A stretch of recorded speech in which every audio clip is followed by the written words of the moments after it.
வணக்கம் குருவே. நான் தென்னாலி என்னும் ஊரிலிருந்து வந்திருக்கிறேன். நிறைய நூல்கள் காவியங்களை எழுதியுள்ளேன்.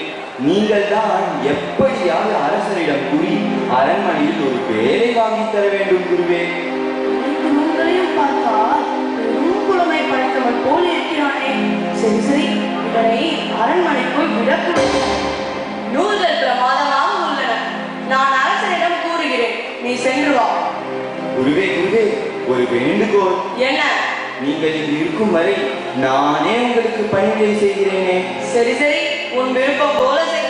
பெரிய ஜாம்பவானை எல்லாம் சந்தித்து வெற்றி பெற்றிருக்கிறேன். நான் என் தோல்வியை ஒப்புக்கொள்கிறேன். என் ஆணவத்தால் உன்னையும் மன்னரையும் இகழ்ந்து விட்டேன்.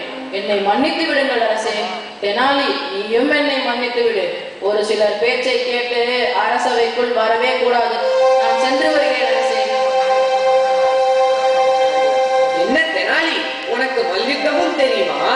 அது எனக்கு இப்பொழுதுதான் தெரியும். நீ எல்லாம் கற்றுக்கொண்டு வைத்திருக்கிறாய். நீ செய்து காட்டினியே, அதன் பொருள் என்ன?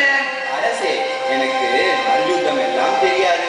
நான் வலது கையை கூடி வேகமாக நெஞ்சில் அடித்ததன் பொருள் உன்னுடன் போர் செய்தால் நான் இறந்து விடுவேன் என்பதை கூறலாம். ஏன் சுண்டு விரலை காண்பித்தாய்?